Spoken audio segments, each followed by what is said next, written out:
হযরত ওমর রাদিয়াল্লাহু তাআলা আনহু, ইসলাম কারে কয় বাবা, ইসলাম কাকে বলে? রোমক সম্রাট তার গোয়েন্দা বিভাগের লোক পাঠায় দিয়েছে, দেখো তো যেভাবে ইসলাম এক একটা দেশ দখল করতেছে তার আদর্শ দিয়ে না জানি রোমও কবে চলে যায়। আমিরুল মুমিনিন কেমন, সিংহাসন কেমন দেখে আসো। রোমের বাদশা, রোমের গোয়েন্দা বিভাগ আসলো, মদিনায় ঢুকে সাহাবীদের জিজ্ঞেস করছেন, আইনা মালিকুকুম, তোমাদের বাদশা কই? তারা বললো যে আমাদের জন্য কোনো বাদশা হয় না, বাল্লানা আমির, আমাদের জন্য একজন আমির হয়। আচ্ছা হলো আমির, সেই আমির কই? কয় যে কোথায় তা জানি না, তবে শুনেছি ওনার উট হারায় গেছে, উট তালাশ করতে গেছে।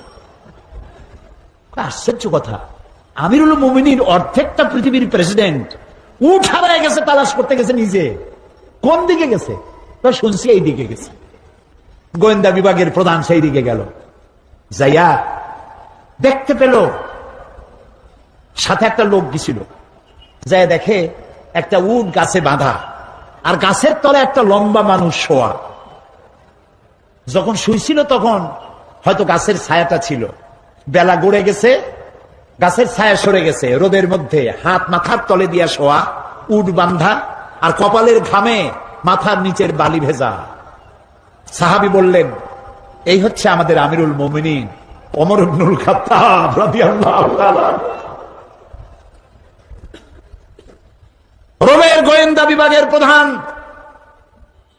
স্বগতোক্তি মুখ থেকে বেরিয়ে গেল, ওমর আমার দেশের প্রেসিডেন্ট রাতের বেলায় দুর্গে ঘুমায়, চতুর্দিকে দুর্ধর্ষ সেনাবাহিনীরা বন্দুক উঁচু করে পাহারা দেয় সারা রাত, তারপরেও আমার বাদশার ঘুম হয় না। কোন ফাঁক দিয়া গুলি এসে পৈতৃক সম্পত্তি জীবন পাখি উড়ে যায়, আর তুমি কোনো পাহারাদার নাই, কোন লোক নাই, জন নাই, এই নির্জন মরুভূমিতে একা একা শুয়ে আছো।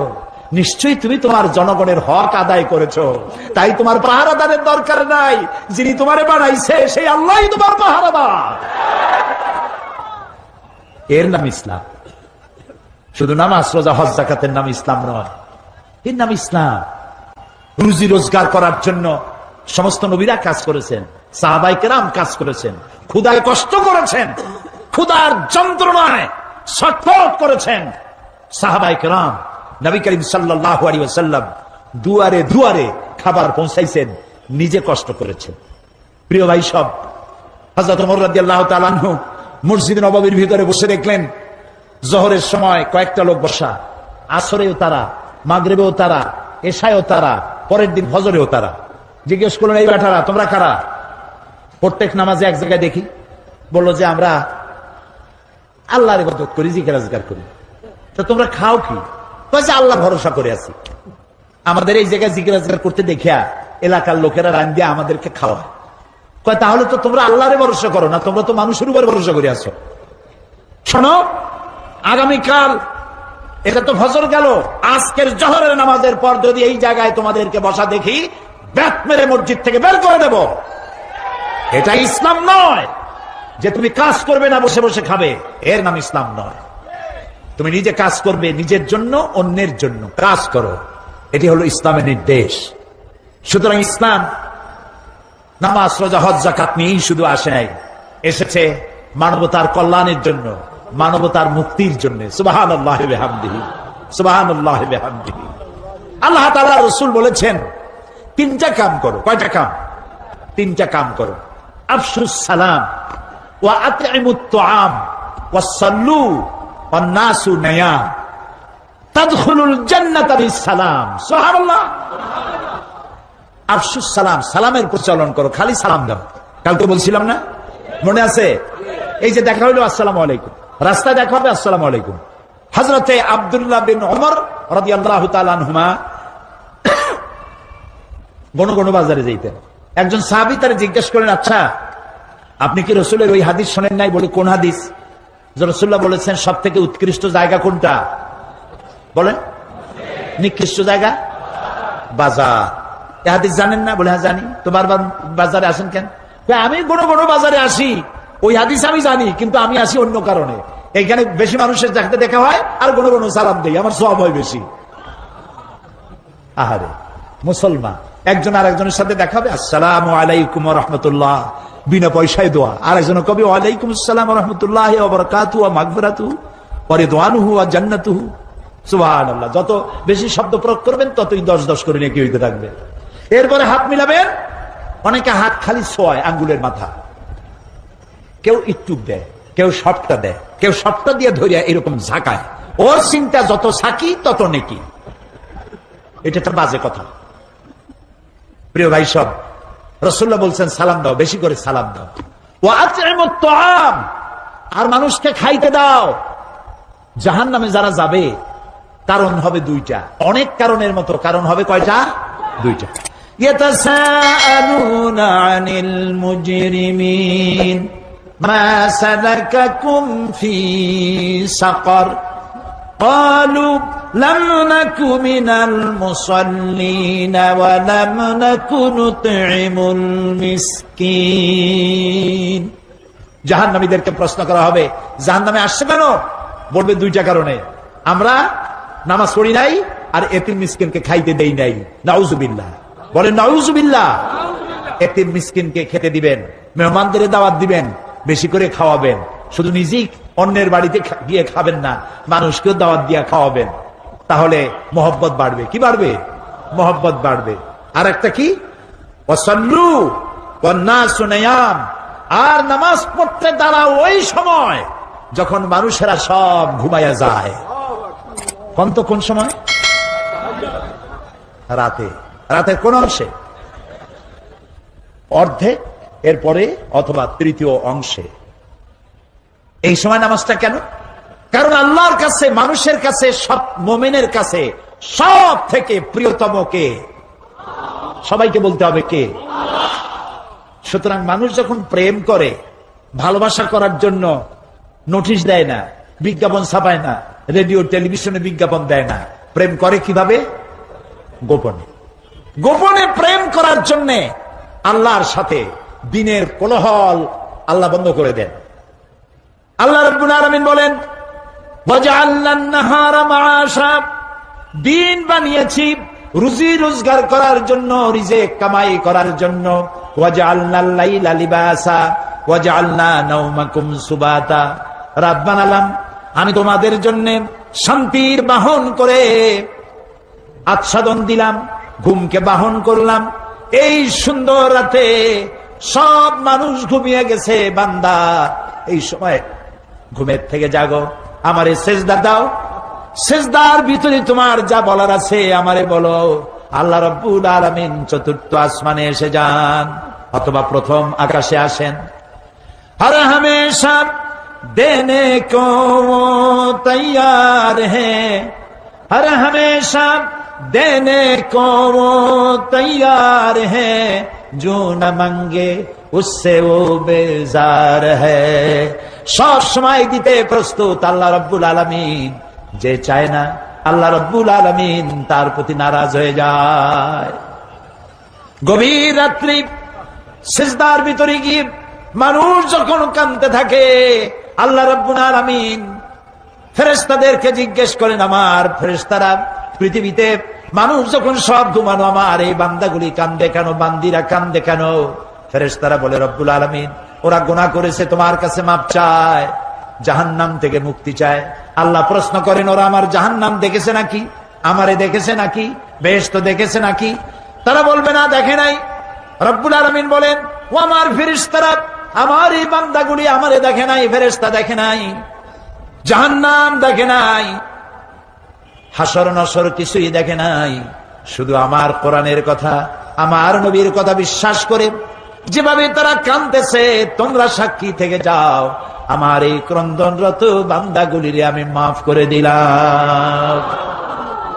সুতরাং নবীজির কথা মতো যারা সালামের প্রচলন করবেন, মেহমানদের খাওয়াবেন, রাতের বেলায় জেগে নামাজ আদায় করবেন, আল্লাহ রাব্বুল আলামিন তাদেরকে, নবীজি বলেন তাদখুলুল জান্নাতা বিসসালাম, আল্লাহ তাআলা শান্তির সাথে তাদেরকে জান্নাতে প্রবেশ করাবেন। এই পৃথিবী হচ্ছে মানবতার কল্যাণের জন্য, মানব সভ্যতা বিকাশের জন্য, এই পৃথিবীকে সুন্দর করে সাজিয়ে গুছিয়ে রাখার জন্য আল্লাহ মুসলমানদেরকে দায়িত্ব দিয়েছেন। এটার নামই হচ্ছে ইসলাম। ইসলাম মানবতার কল্যাণ নিয়ে এসেছে, ভালোবাসা নিয়ে এসেছে, মোহব্বত নিয়ে এসেছে। ক্ষমতায় যাইয়া মন্ত্রী হবেন, এমপি হবেন, খাওয়ার চোটে এক একজনের পেট 3টা তরমুজের সাইজ হয়ে যাবে, এই জন্য ক্ষমতায় যাওয়া নয়।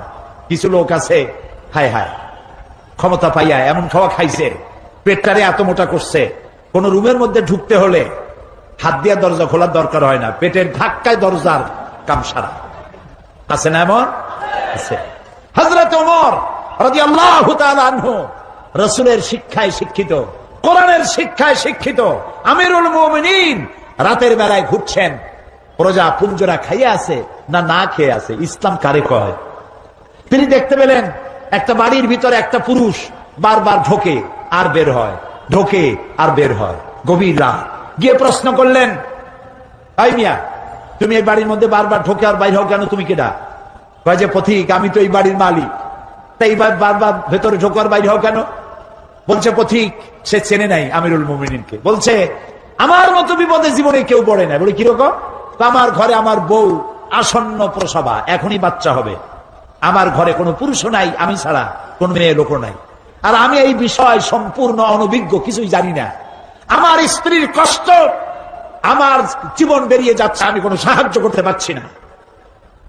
হযরত ওমর রাদিয়াল্লাহু তাআলা আনহু বলছেন, অপেক্ষা করো, দেখি আমি তোমার কোনো সাহায্য করতে পারি কিনা। গোটা পৃথিবীর অর্ধেকটা পৃথিবীর প্রেসিডেন্ট, খলিফাতুল মুসলিমিন, আমিরুল মুমিনিন দৌড় দিলেন। কিছুক্ষণ পরে একটি মেয়ে লোক নিয়ে আসলেন, বাড়িওয়ালাকে বললেন এখানে দাঁড়াও, মেয়ে লোকটিকে ভিতরে ঢুকাই দিলেন। কিছুক্ষণ পরে সেই মেয়ে লোক এসে আমিরুল মুমিনিনকে ডেকে বললেন, আমিরুল মুমিনিন, এই বাড়ির মালিককে বলেন আল্লাহ তাকে একটি পুত্র সন্তান দান করেছেন, পুত্রটিও সুস্থ, তার মাও সুস্থ। বাড়িওয়ালা তো আমিরুল মুমিনিন নাম শুনিয়া পায়ের তলা থেকে মাটি গজে গেছে। হযরত ওমর আমার জন্য কষ্ট করছে, দৌড়াইছে, কি আশ্চর্য, আমার তো বেয়াদবি হয়ে গেছে। তিনি করজোড়ে ক্ষমা চাইলেন, আমিরুল মুমিনিন, আল্লাহর রাস্তায় আমারে মাফ করে দেন, আপনি আমারে কষ্ট দিছি, আমি আপনাকে কষ্ট দিয়েছি, আমাকে ক্ষমা করুন। আর এই যে মেয়ে লোকটারে নার্স নিয়ে আসছেন, সেবিকা, কিছু টাকা আপনি তাকে দিয়ে দেবেন, এই টাকাগুলো আপনি নেন। হযরত ওমর বলেন, ও আল্লাহর বান্দা, আমার কাছে ক্ষমা চাইও না, আমার কাছে ক্ষমা চাওয়া উল্টা হবে, কারণ তুমি আমার এলাকার ভিতরে বসবাস করো, তোমার এই কষ্টের কথা তুমি জানাবার আগে আমি নিজেই জেনে যে খেদমত দিতে পারি নাই, এজন্য কিয়ামতের দিন ওমরকে আল্লাহর দরবারে তুমি আসামি বানাইও না। আর যে মেয়ে লোকটিকে টাকা দিতে চাও, ওই মেয়ে লোকটি কোনো পেশাদার নার্স নয়, সেবিকা নয়, যেই মেয়ে লোকটি দিয়ে আমি তোমার স্ত্রীর খেদমত করালাম, ওই মেয়ে লোকটি আমার স্ত্রী। সুবহানাল্লাহ, এর নাম ইসলাম, এর নাম ইসলাম।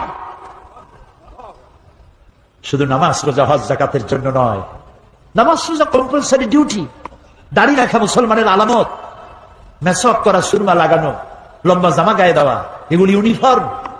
কিন্তু মূল স্পিরিট, আসল জিনিসটা হারাই ফেলেছি, খোলস হারাই ফেলেছি, মূল জিনিস হারাইয়া খোলস ধরে আছি।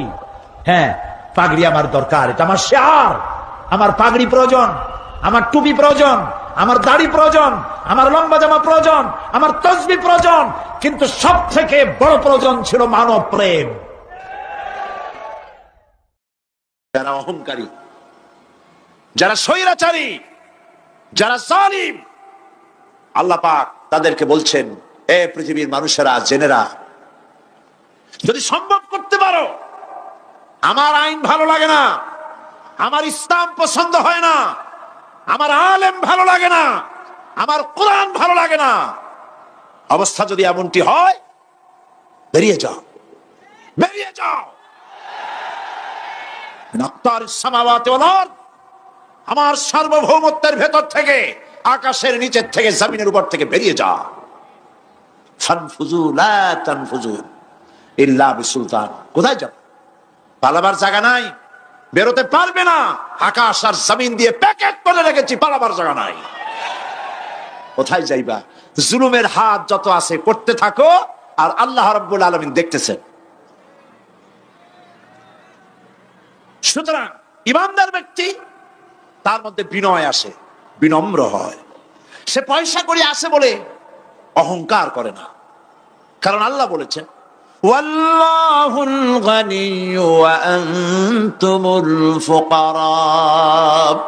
আল্লাহ সাফ বলে দিয়েছেন আল্লাহই হচ্ছেন কারো মুখাপেক্ষী নন, সম্পদশালী। আল্লাহর কোন সম্পদের অভাব নাই। ওয়া আনতুমুল ফুকারা, দুনিয়ায় তোমরা যা বাস করো সব ফকিরের গোষ্ঠী, কিছু নাই তোমাদের। তোমাদের জাতি খাইয়া শেষ করে ভালো, আর আমার কাছে যা আছে আমি শুধু দিতে থাকি, আর ভাণ্ড শুধু ভরাই থাকে, মোটেও খালি হয় না। সুবহানাল্লাহ। কাজী মোমেন বান্দা সে অর্থ এবং বিত্তের অহংকার করে না, বিদ্যার অহংকার করে না। অর্থ বিত্ত কত আছে তোমার, কয় টাকার মালিক? আল্লাহ যদি ইচ্ছে করেন ব্রেনের ভিতরে যদি টিউমার ঢুকায় দেন, ব্রেনের একটা নার্ভ আর একটা নার্ভের সাথে জড়ায় দেবেন, জায়গা হবে কোথায়? হেমায়তপুর। হেমায়তপুর কোথায়? কাশি, পাবনা। সুতরাং আল্লাহ পাক ইচ্ছে করলে এটা করে দিতে পারেন, পারেন না? খুব করতে পারেন। হার্টের ভেতরে ক্যান্সার দিয়ে দিতে পারেন। 14 গোষ্ঠী বিক্রি করলেও ডাক্তারের পয়সা হবে না, পারেন না আল্লাহ পাক? পারেন কি না?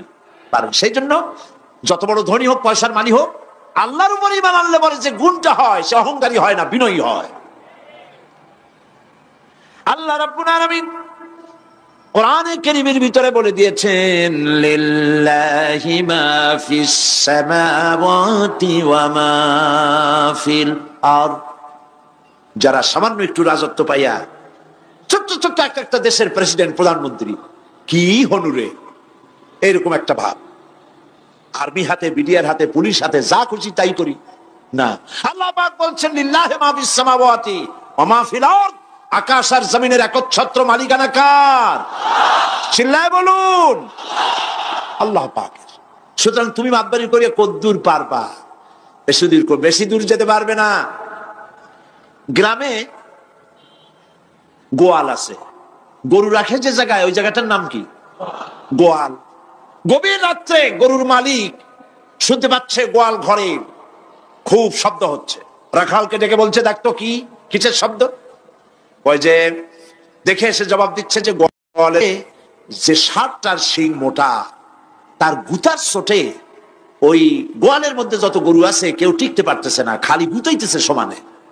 মালিক কয় যে দীর্ঘদিন থেকে দেখতেছি এটার গুতার চোটে সমস্ত গরুগুলি অস্থির হয়ে যাচ্ছে, যা একটা মোটা দড়ি দিয়া, খাট্ট একটা দড়ি দিয়ে খুঁটির সাথে জড়াইয়ে বাঁধতে রাখ গলাটারে। মোটা একটা দড়ি দিয়া গলার সাথে খুঁটির সাথে যদি বাঁধতে দেয়, এরপরে খালি ফোঁস করতে পারবে, গুতাইতে আর পারবে না। ঠিক অনুরূপ ভাবে কোন জনপদ থেকে, কোন দেশ থেকে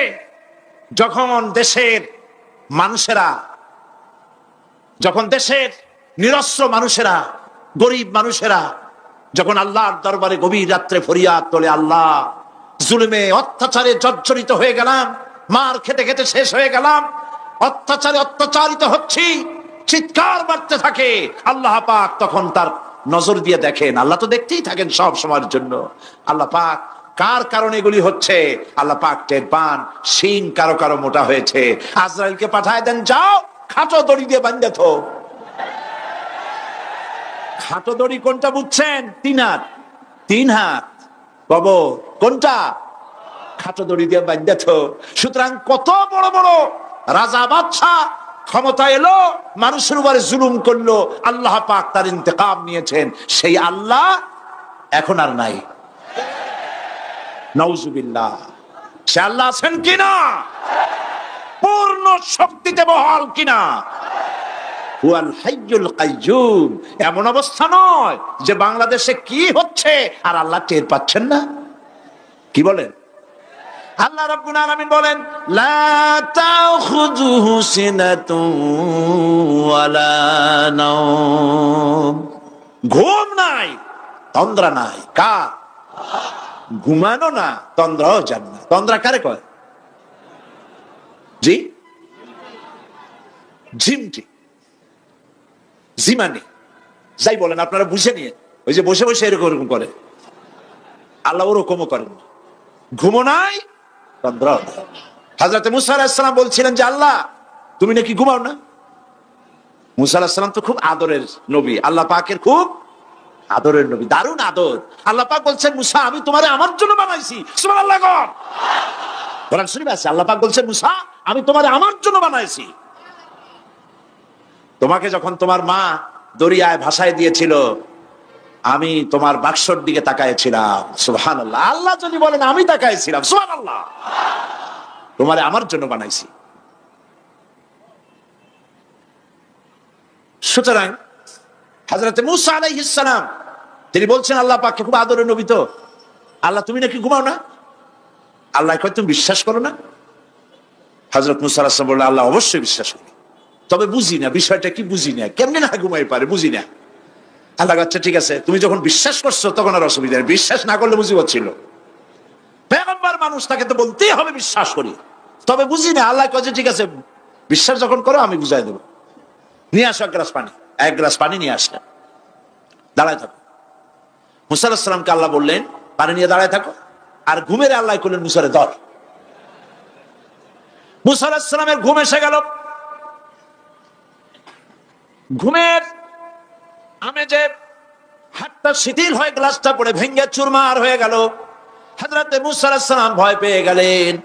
আল্লাহ পাক শোনায় দিলেন ভয়ের কোনো কারণ নাই, একটা পরীক্ষার জন্যই দিলাম, তোমার বোঝার জন্যই দিলাম। তুমি যেমন এক গ্লাস পানি নিয়ে একটা গ্লাস নিয়ে এক মুহূর্ত দাঁড়াতে পারলে না, ঘুম আসলো আর হাত থেকে পড়ে গ্লাসটা ভেঙে গেল। মুসারে তুমি বুঝে নাও, তুমি জেনে রাখো তাম সৃষ্টি জগৎ তোমার আল্লাহ আল্লাহ রব্বুল আলামিনের হাতের মুঠার মধ্যে রয়েছে। আল্লাহ রব্বুল আলামিন যদি ঘুমায় যান এই পৃথিবীর আকাশ এবং জমিনের সব ট্রাফিক কন্ট্রোল আল্লাহ পাক নিজেই করেন। যদি তিনি ঘুমায় যান সব শেষ হয়ে যান। বাংলাদেশে কি হচ্ছে, পৃথিবীর কোথায় কি হচ্ছে তা আল্লাহ দেখছেন না? চিল্লায় বলো দেখছেন না? সে আল্লাহ রাব্বুল আলামিন তিনি পরিষ্কার করে বলছেন যারা নাকি মুমিন বান্দা তারা অহংকারী হয় না, ক্ষমতায় থাকুক ক্ষমতায় না থাকুক কোন অবস্থাতেই অহংকারী হতে পারে না।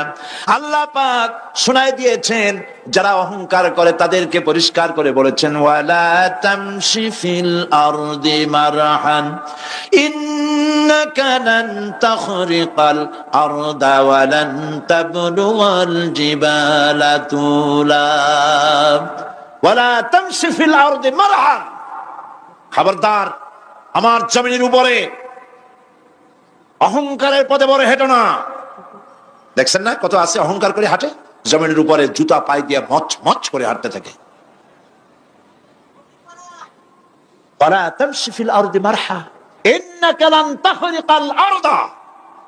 তুমি কি তোমার পদাঘাত দিয়ে আমার জমিনটারে ভাটায় দিতে পারবা? বলেন পারবে?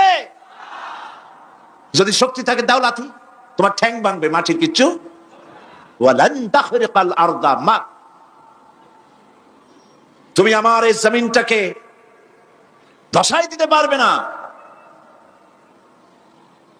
আর ওয়ালান তাবলুগাল জিবালা তুলা, আর পাহাড়ের উচ্চতা লাফ দিয়ে তুমি ছাড়াই যেতে পারবে না। আমার জমিনও ফাটাইতে পারবে না লাথি দিয়া, লাফ দিয়ে পাহাড়ের উচ্চতাও ছাড়াইতে পারবে না। তো এত লাফাও কেন? বলেন কম লাফাও, শক্তি কম দেখাও। আল্লাহ রাব্বুল আলামিন আবার বলেন ওয়া ইবাদুর রাহমানিল্লাযীনা ইয়ামশুনা আলাল আরদি হাওনা। আল্লাহর বান্দা যারা, সত্যিকারের বান্দা যারা, তারা দুনিয়ার বুকে বিনয়ের সাথে হাঁটে, মাথা নিচু করে বিনয়ের সাথে হাঁটে। সুবহানাল্লাহ আলহামদুলিল্লাহ। তো এই আল্লাহর প্রতি ঈমানের সবথেকে বড় লাভ হচ্ছে আত্মমর্যাদা সম্পন্ন বানায়। ঈমান তাকে বিনয় এবং বিনম্র বানায়, অহংকারী বানায় না। আর অহংকার করে তুমি যাবা কই? কদ্দুর ক্ষমতা তোমার? আল্লাহ কোরআন শরীফের বহু আয়াত দিয়ে এই কথাগুলি বলেছেন। আর এটা গেল 2। 3 নম্বরে আল্লাহর উপরে ঈমান আনার, আমি কি বলতেছি বলেন তো দেখি, ফায়দা।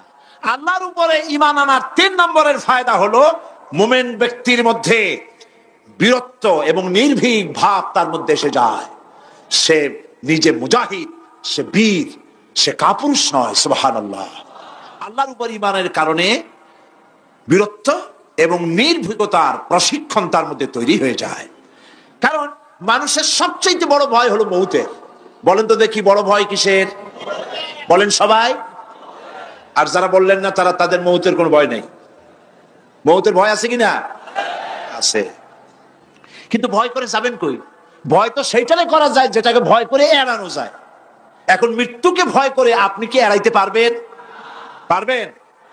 আল্লাহ পাক বলছেন মুমিন নির্ভীক হবে, বীরত্বে পরিপূর্ণ হবে, কাপুরুষ হবে না, মৌতের ভয়তে পালায়ে বেড়াবে না। আল্লাহ পাক বলছেন কুল ইন্নাল মাউতাল্লাযীনা তাফিররুনা মিনহু ফাইন্নাহু মুলাকীকুম। মরণ থেকে পালাও তুমি, মরণ তোমায় লইবে ঘিরি, যদিও সুদূর আকাশ পানে, লুকাও সেথায় লাগিয়ে সিঁড়ি। এ মহারোগের চিকিৎসক নাই, নাই সে ঔষধ জগতে, খুঁজিয়া কাতর হইলে কি হবে, পারিবে না তারে ফিরাতে। মৃত্যু যখন তোমার এসে যাবে, তোমাকে মৌতের হাত থেকে কেউ রেহাই দিতে পারবে না। মৃত্যু তোমার হবেই। সুতরাং মৌত যখন হবে তখন তাকে ভয় করে তো কোনো লাভ নাই। আর মৃত্যু কোথায় হবে, কখন হবে, আমরা কেউ জানি না। জানেন? ওমা তাদরি নাফসুম বিআইয়ি আরদিন তামুত। কোন মাঠে, কোন ময়দানে, কখন মৌত হবে কারো জানা নাই। এই গত নভেম্বর মাসের শেষ দিকে আমি লন্ডন সফর করেছিলাম। এক ভাইয়ের কাছে শুনলাম, আমি অবাক হয়ে গেলাম। তিনি পত্রিকায় দেখে আমাকে বলেছেন এক লোক 8 তলা থেকে 8 তলা বিল্ডিং এর ছাদের উপরে পড়ে গেছে।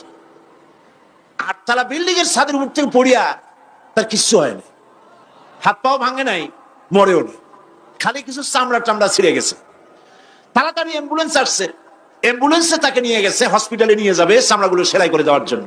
অ্যাম্বুলেন্সে উঠাইয়া তাড়াতাড়ি অ্যাম্বুলেন্স আসছে। দরজা যেভাবে লাগাইছে দরজাটা ভালোভাবে লাগে নাই। দেখেন নাই মাইক্রোবাসে বা অ্যাম্বুলেন্সে অনেক সময় দরজা এরকম মারার পরে অনেক সময় লাগে না, যার জন্য ড্রাইভার বলে যে দরজাটা ভালো করে লাগায় নাই। ঠিক না? দরজাটা ভালো করে লাগে নাই। সামনে চলতে গিয়ে এই গাড়িটার ব্রেক কষতে হয়েছে ড্রাইভারের কোনো কারণে। যেই না ব্রেক কষেছে আর অমনি দরজা যেটা লাগছিল না ভালো করে, দরজাটা খুলে গেল। আর রুগীটা 8 তলা কাছে পড়ছিল, ওইটা ছিল পাশে, সে ছিটকে গিয়ে রাস্তায় পড়লো। আর একটা বাস সামনের থেকে এসে মাটিতে তাকে চ্যাপটা করে দিয়ে চলে গেল। শুনিয়া আমার মুখ থেকে বেরিয়ে গেল আল্লাহু আকবার। বলেন আল্লাহু আকবার। কি আল্লাহ পাকের কি প্রচন্ড ক্ষমতা, কি ইচ্ছা তার। মৃত্যুর জন্য সময়ও লাগবে, জায়গাও লাগবে, দুটো জিনিস এক হতে হবে। আল্লাহর যাকে যে মৃত্যু দিবেন, মৃত্যুর জন্য সময় এবং জায়গা দুটোর কম্বিনেশন হতে হবে। 8 তলা থেকে পড়বে ঠিক, কিন্তু মরবে না। আজরাইল অপেক্ষা করতেছে রাস্তায়, বাস আসবে যখন। 8 তলা থেকে পড়লো, অবিশ্বাস্য ভাবে লোকটা বেঁচে গেল। আর হসপিটালে তার যাওয়া হলো না, গাড়ির দরজা খুললো, রাস্তা দিয়ে পড়লো, আজরাইল দ্রুত তার কাম সেরে চলে গেল। সুতরাং মুমিন ব্যক্তি আল্লাহর উপর ঈমান আনার কারণে দুর্জয় মনোবল সৃষ্টি হয়। কাপুরুষ জীবনে কয়েকবার মরে। সাইকেলের টায়ার বাস্ট হয়েছে শুনে বেহুশ হয়। তারপরে ট্রাকের টায়ার বাস্ট হয়েছে শুনলে কানের তলা ফেটে যায়। বোম বাস্ট হয়েছে আওয়াজ শুনে হার্ট ফেল করে। বাতিশিয়ালের ডাক শুনলে কোনো হুশই থাকে না। এই হচ্ছে কাপুরুষদের কাজ। আর ইমানদার ব্যক্তি এগুলি পরোয়া করে না। তার জানা আছে যে আমার নির্ধারিত সময়ের এক মুহূর্ত আগে আমার মৌত হবে না। তো মৌত যখন আমার জন্য অবধারিত, দুনিয়ায় আসছি যখন, মৌত যখন হবেই, সেই মৌত বিড়ালের মতো হোক তাকে চান, পাতিশিয়ালের মতো হোক তাকে চান। আমি তো বলি যে বিড়ালের মতো 500 বছর বেঁচে থাকার কোনো লাভ নাই। সিংহের মতো 5 মিনিট বাঁচুন। মির্জাফরের মতো 50 বছর বেঁচে থাকায় লাভ নাই। খালিদ বিন ওলীদের মতো, সিরাজউদ্দৌলার মতো বেঁচে থাকুন।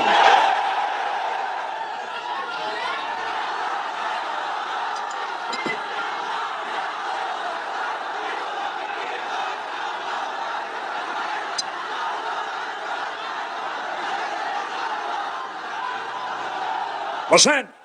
আপনারা যদি দাঁড়ায় যান তাহলে আমি করব কি? বসেন বসেন। সেই জন্য এই ক্ষণস্থায়ী জীবনকে কেন সেই অনন্ত সুখময় জীবনের জন্য উৎসর্গ করে দেব না, যা আল্লাহর কাছে পাওয়া যাবে কিয়ামতের দিন।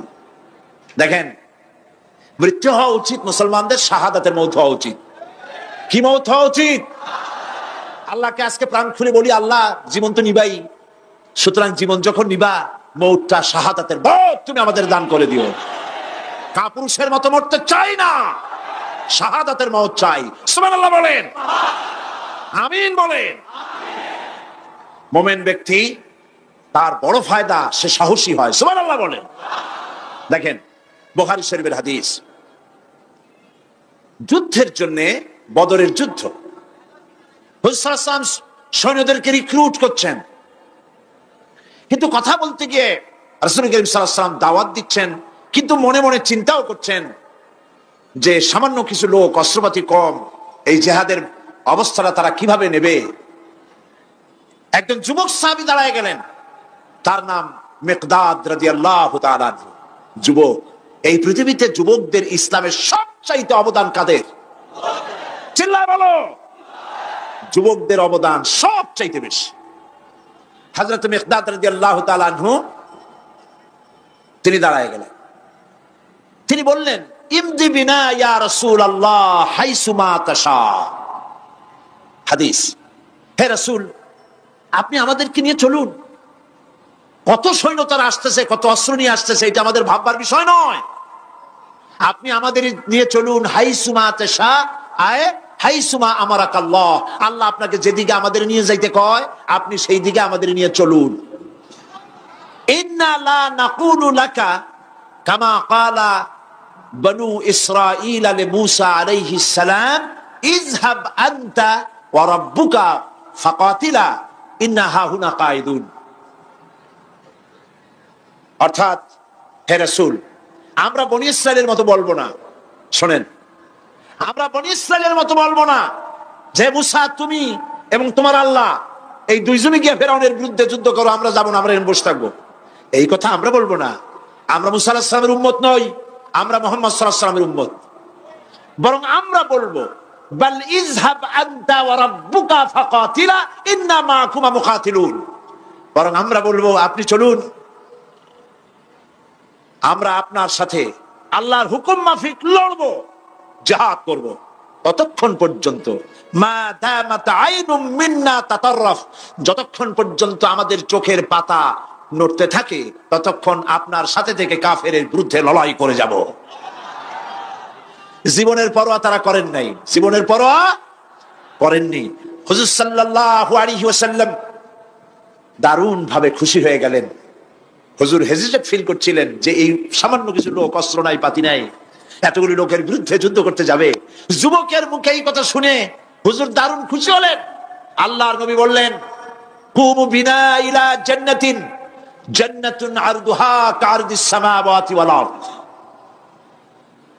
ও সাহাবীরা, তোমাদের মনোভাব যখন এই, তোমাদের মানসিকতা যখন এই, চলো আমার সাথে বেহেশতের দিকে, সেই জান্নাতের দিকে যেই জান্নাত আল্লাহর আকাশ আর জমিনের চাইতে অনেক প্রশস্ত। চলো আমার সাথে বেহেশতে, সুবহানাল্লাহ, চলো আমার সাথে জান্নাতে। ফাকামা উমাইর বিন হামাম ওয়া কানা ইয়াকুলু তামার। হযরত উমাইর নামক একজন যুবক দাঁড়ায় গেলেন এবং তিনি হাতে কতগুলি খরমা ছিল, সেই খরমাগুলি তিনি চিবোচ্ছিলেন। রাসূলুল্লাহর বক্তৃতা শুনতেছিলেন আর খরমা চাবাচ্ছিলেন। খরমা চাবান, বিচিগুলি ফেলে দেন, এভাবে করতেছেন, হাতে কতগুলো খরমা। হযরতে উমাইর বলছেন, ওয়াকালা বাখবাখ, অর্থাৎ আয় আযমাহু আয় আহসানাহু। হে রাসূল, আপনি কি সুন্দর কথা বললেন। আপনার সাথে লড়াই করতে যাব কাফেরদের বিরুদ্ধে, সেই লড়াই করলে এমন বেহেশত পাবো যে বেহেশত হবে আকাশ আর জমিনের চাইতেও প্রশস্ত। তাহলে ওয়াল্লাহি হাত্তা আকুলাহুন্না ইন্নাহা লাহায়াতুন তাবিলা, তাহলে আমার হাতে যে খরমাগুলি আছে, এই সমস্ত খরমাগুলি খেতে গেলে কিন্তু অনেক সময় লেগে যাবে। এত সময় বেহেশতে যাওয়ার জন্য আমি তো তর সহ্য করতে পারবো না। ফারামা বিহিন্না, হাতের সব খরমা ফালাই দিলেন, যুদ্ধে ঝাঁপায় পড়লেন। অনেকক্ষণ কাফেরদের বিরুদ্ধে লড়াই করে হযরত ওমায়ের শাহাদাত বরণ করলেন। রাসূলুল্লাহ তার লাশের কাছে গিয়ে আঙ্গুল দিয়ে ইশারা করে বললেন, ইন্নাকা মিন আহলিহা। ওমায়ের, তুমি যেই বেহেশতে যাওয়ার জন্য খোরমাগুলি খাওয়ার সময় পাচ্ছিলে না, তাড়াতাড়ি করে খোরমাগুলি হাত দিয়ে ফেলে দিয়েছিলে, আমি আল্লাহর রাসূল, আমি সাক্ষ্য দিচ্ছি অবশ্যই আল্লাহর সেই জান্নাত তোমার জন্য অবধারিত। মুমিন ব্যক্তি সে কখনো মৃত্যুর ভয়ে উদ্দেশ্য হাসিল থেকে চুপ করে বসে থাকে না। সে ভয় করে কেবলমাত্র কাকে? সে মৃত্যুর ভয়, মৃত্যু হবেই, এবং আমার জন্যে বিশ্বাস রাখতে হবে, আমার জন্যে যদি কোনো বুলেট এর উপরে আমার নাম লেখা থাকে, পৃথিবীর সমস্ত মানুষ আমাকে পাহারা দিয়ে সেই বুলেট থেকে আমাকে রক্ষা করতে পারবে না। আর যদি কোনো বুলেটে আমার নাম লেখা না থাকে, সারা পৃথিবীর সমস্ত মানুষ বৃষ্টির মতো গুলি বর্ষণ করলেও একটি গুলিও আমাকে বিদ্ধ করতে পারবে না। এটার নাম হলো ঈমান। এটার নাম কি? এই ঈমান পেলাম কোথায়? কোথায় পেলাম? কোরআন শরীফে। কোথায় পেয়েছি? আল্লাহ রাব্বুল আলামিন বলেন, ওয়ামা হুম বিদরিনা বিহি মিন আহাদিন ইল্লা বিইজনিল্লাহ। একথা সুস্পষ্ট, আল্লাহর অনুমতি ব্যতিরেকে বান্দার কোনো ক্ষতি সাধন কেউ করতে পারে না। জোরে বলেন সুবহানাল্লাহ। কেউ কারো কোনো ক্ষতি করতে পারবে না। যেটা ক্ষতি যদি কিছু থাকে কিসমতে, ওটা তো মুকদ্দার ছিল, তকদির ছিল, সেটাই হবে, এর বাইরে কিছুই হবে না। সুতরাং মুমিন ব্যক্তি সে সাহসী হবে, সে কখনো চিন্তা করবে না মৃত্যুর ভয়ের। উদ্দেশ্য হাসিলের জন্য হয় শরীরের পতন, না হয় মন্ত্রের সাধন, ডু অর ডাই, সে আল্লাহর জন্য তার জীবন দিতে প্রস্তুত থাকবে। কারণ আল্লাহ রাব্বুল আলামিন বলেছেন, ইন্নাল্লাহা আশতারা মিনাল মুমিনিনা আনফুসাহুম ওয়া আমওয়ালাহুম বিআন্না লাহুমুল জান্নাহ। আল্লাহ পাক বলেন, আমি আমার মুমিনের জান আর মালকে আমি খরিদ করে নিয়েছি, বিনিময়ে আমার বান্দাকে আমার জান্নাত দান করে দিয়েছি। জোরে কোন সুবহানাল্লাহ। মুমিনের জান আর মালকে নিয়েছেন, বিনিময় কি দিবেন? জান্নাত দান করে দিবেন। এটা হলো মুমিনদের আল্লাহর প্রতি ঈমান আনার জন্য 3 নম্বরের কোয়ালিটি। 4th নম্বরে আল্লাহর উপর ঈমান আনলে 4 নম্বরের যে ফায়দাটা, সে ফায়দা হচ্ছে আশাবাদ এবং মানসিক প্রশান্তি। আল্লাহর প্রতি একটা নির্ভরতা এবং আশার সৃষ্টি হয়ে যায়, সে কখনো নিরাশ হয় না। কারণ একটা মানুষ পাপ করলো, চুরি করেছে, ডাকাতি করেছে, জেনা করেছে, হত্যা করেছে, শয়তানি করেছে, বদমাশি করেছে, সব করেছে, এখন শয়তান তাকে ওয়াসওয়াসা দিতে পারে। সেই জন্য আল্লাহ রাব্বুল আলামিন বলেছেন, লা তাকনাতু মির রাহমাতিল্লাহ, বান্দারে আমার রহমত থেকে নিরাশ হয়ে যেও না। আল্লাহর রহমত, বান্দা তোমার গুনাহ কতটুকু? তোমার গুনাহ যদি হয় পাহাড় সমান, আমার রহমত আকাশ সমান। তোমার গুনাহ যদি হয়ে যায় আকাশ সমান, তাহলে আমার রহমত আমার আরশে আজিমকে ছাড়াই গেছে। সুবহানাল্লাহ, সুবহানাল্লাহ বলুন। সুতরাং মুমিন বান্দার এই আশা থাকে। গুনাহ মানুষে করেই, গুনাহ করা স্বাভাবিক। আল্লাহ পাক বলেছেন, যে ব্যক্তি গুনাহ করে আর এরপরে আমার কাছে মাফ চায়, আমি তাকে ক্ষমা করে দেই, মাফ করে দিই। সুবহানাল্লাহ। সুতরাং ঈমানদার লোকদের আশা হয়, দুরারোগ্য ব্যাধি তাকে ধরেছে, সে হতাশ হবে না, মরে যাওয়ার জন্য প্রতীক্ষায় সে সময় গুনবে না, বরং তার মনের মধ্যে আশার সঞ্চার হবে, আমার রোগ আল্লাহ ভালো করে দিতে পারেন না? আমাদের জাতির পিতা কি নাম কি? হযরত ইব্রাহিম আলাইহিস সালাম। কোরআন শরীফের ভিতরে তার কথা আল্লাহ পাক কোট করে দিয়েছেন। আমাদের জাতির পিতা হযরত ইব্রাহিম আলাইহিস সালাম বলেছেন, আল্লাযী খালাকানি ফাহুয়া ইয়াহদিন। আল্লাহ তিনি আমাকে সৃষ্টি করেছেন, তিনি আমাকে রাস্তা দেখান। ওয়াল্লাযী হুয়া ইউতঈমুনি ওয়া ইয়াসকিন। আর আমি যখন ক্ষুধার্ত হই তিনি আমাকে খাওয়ান, যখন তৃষ্ণার্ত হই তিনি আমাকে পান করান। ওয়া ইযা মারিতু ফাহুয়া ইয়াশফিন। আর যখন আমি অসুস্থ হই, রোগাক্রান্ত হই, আল্লাহ রাব্বুল আলামিন তখন আমাকে রোগ মুক্ত করে দেন। সুবহানাল্লাহ। আমার অসুখ হলে কে রোগ মুক্ত করেন? সুতরাং দীর্ঘস্থায়ী কোন রোগ হয়েছে, মুমিন হতাশ হবে না, মুমিন হতাশ হবে না। হতাশ হয় কেবলমাত্র কাফের। হতাশ হয় কে?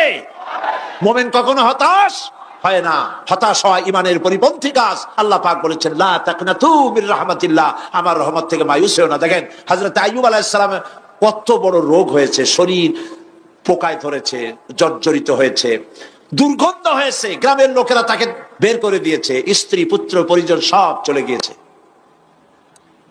এমনকি জিহ্বায় যখন পোকা ধরল, হযরত আইয়ুব আলাইহিস সালাম আল্লাহ রাব্বুল আলামিনের দরবারে ফরিয়াদ করলেন, আন্নী মাসসানিয়াদ-দুররু ওয়া আনতা আরহামুর রাহিমিন।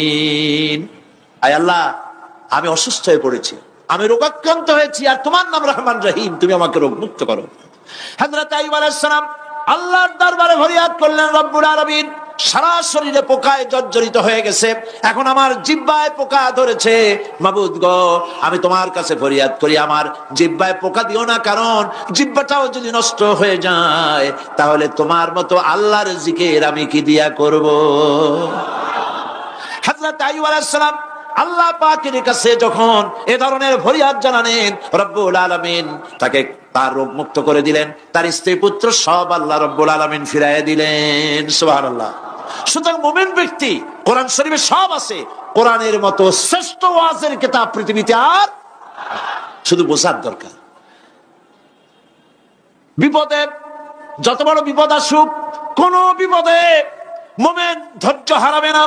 হযরত ইয়াকুব আলাইহিস সালামের ছেলে ইউসুফ আলাইহিস সালামকে যখন তিনি হারায় ফেললেন, তিনি অধৈর্য হয়ে গেছিলেন নাকি? অধৈর্য হন নাই। কারণ আমি আমার বক্তৃতার সূচনায় বলেছি, আমরা কল্যাণ বুঝি না, অকল্যাণও বুঝি না। কোন বিপদ আসলে পরে আমরা হয়রান হয়ে যাই, কিন্তু বিপদের মধ্যে কল্যাণ আছে আমরা তা বুঝতে পারি না। কথা বুঝে আসছে?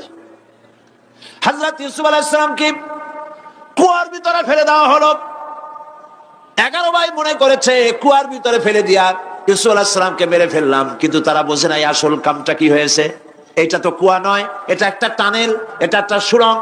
একদিকে কেনান হলো তার এক মুখ, ওই সুড়ঙ্গের এক মুখ হলো কেনানে। কেনান ইউসুফ আলাইহিস সালামকে ফেলে দেওয়া হলো কুয়ার ভিতরে মারার জন্য, কিন্তু আল্লাহ পাকের ইচ্ছা ইউসুফ আলাইহিস সালাম মরবে না। এই টানেলের অপর প্রান্ত মিশরের সিংহাসনের টানেলের এপার দিয়া ইউসুফ আলাইহিস সালামকে ঢুকালেন, অপর প্রান্তে মিশরের সিংহাসনে ইউসুফকে আল্লাহ বসায়া দিলেন। হযরত ইয়াকুব ছেলের জন্য অধৈর্য হলেন না। যখন তিনি খবর পেলেন ছেলে বাঘে খেয়ে ফেলেছে, তিনি তখন বলেছেন, ফাসাবরুন জামিলুন আসাল্লাহু আইয়াতিয়ানি বিহিম জামিআ ইন্নাহু হুয়াল আলিমুল হাকীম। ফাসাবরুন জামিল, আমি উত্তম ভাবে ধৈর্য ধারণ করলাম, এবং আমি বিশ্বাস করি আল্লাহ রাব্বুল আলামিন আমার হারানো সবকিছু আমাকে ফিরাই দিবেন। বহু বছর পর যখন হযরত ইউসুফ আলাইহিস সালাম প্রেসিডেন্ট হয়েছেন মিশরের, 11 ভাই গেল সেখানে সাহায্য আনার জন্য। সেই ঘটনা তো শোনাবো না, এমনি বলে যাচ্ছি। এরপরে তিনি তাদেরকে পরিচয় দিলেন, ওরা ভয় পেয়ে গেল। তিনি বললেন, ভয়ের কোনো কারণ নাই, লা তাসরিবা আলাইকুমুল ইয়াউম, আজকে আমি কোনো প্রতিশোধ তোমাদের নেব না। সুবহানাল্লাহ। এর নাম পয়গম্বর, এর নাম কি? আল্লাহর নবী। আমি আজকে কোনো প্রতিশোধ তোমাদের নেব না, তোমরা যাও। পিতার অবস্থা তিনি জানলেন, কাঁদতে কাঁদতে পিতার চোখ দুটো নষ্ট হয়ে গেছে। ইয়াকুব আলাইহিস সালাম, হযরত ইউসুফ আলাইহিস সালাম বললেন, যাও। নিজের জামাটা খুললেন, গায়ের জামা খুলে বললেন, ভাইরা আমার এই জামা নিয়ে যাও, আর আমার আব্বার চোখের উপরে এই জামাটা রেখে দিও। ছেলেরা যখন হযরত ইউসুফ আলাইহিস সালামের জামা নিয়ে মিশর থেকে রওনা করেছে, গল্প নয়, উপন্যাস নয়, আল্লাহ পাক এই কোরআন শরীফে সূরা ইউসুফে বলেছেন, জামা নিয়ে মিশর থেকে রওনা করেছেন। কোথায় মিশর আর কোথায় কেনান?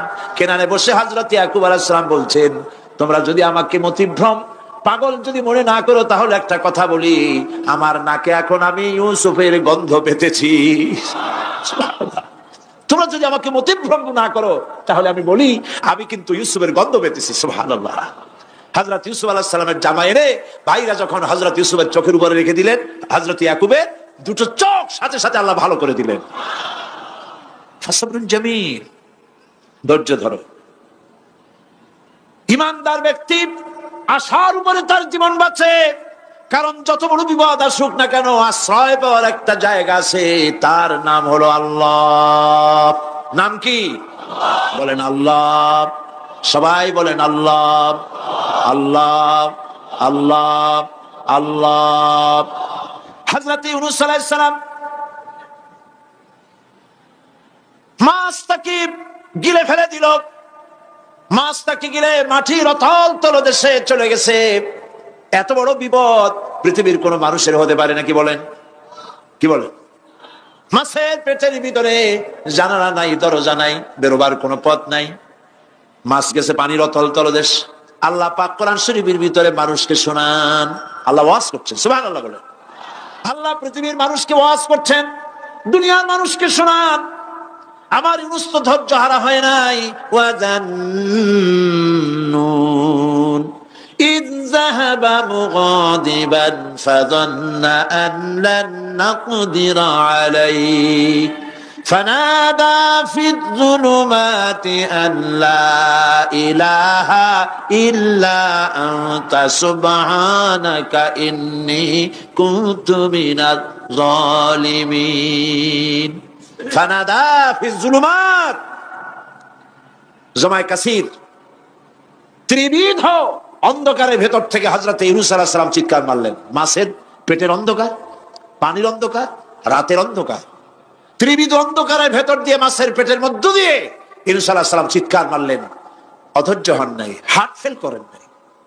তিনি বলছেন, পড়েন আমার সাথে, লা ইলাহা ইল্লা আনতা সুবহানাকা ইন্নী কুনতু মিনাজ জালিমিন। তুমি ছাড়া কোনো ইলাহ নাই, কোনো পোষ্য নাই, মাবুদ নাই। তোমার পবিত্রতা ঘোষণা করছি, আমি জালিমদের অন্তর্ভুক্ত হয়ে গেছি। ইউনূস আলাইহিস সালাম যখন কাঁদতেছিলেন, আল্লাহ রাব্বুল আলামিন সেই কান্না শুনেছিলেন কিনা বলেন? শুনছিলেন কিনা? শুনতে পেয়েছিলেন কিনা? পানির ভিতরে কেউ শোনে নাই, মাছের পেটের ভিতরে ইউনূস আলাইহিস সালাম কিভাবে চিৎকার করছেন, মাছের পেটের ভিতরের আওয়াজ পানির ভিতরে কেউ শোনে নাই, জমিনের কেউ শোনে নাই, অন্তরিক্ষে কেউ শোনে নাই, সাত আকাশের ভিতরে কেউ শোনে নাই, কিন্তু আরশে আজিমের মালিক আল্লাহ রাব্বুল আলামিন শুনতে পেয়েছেন।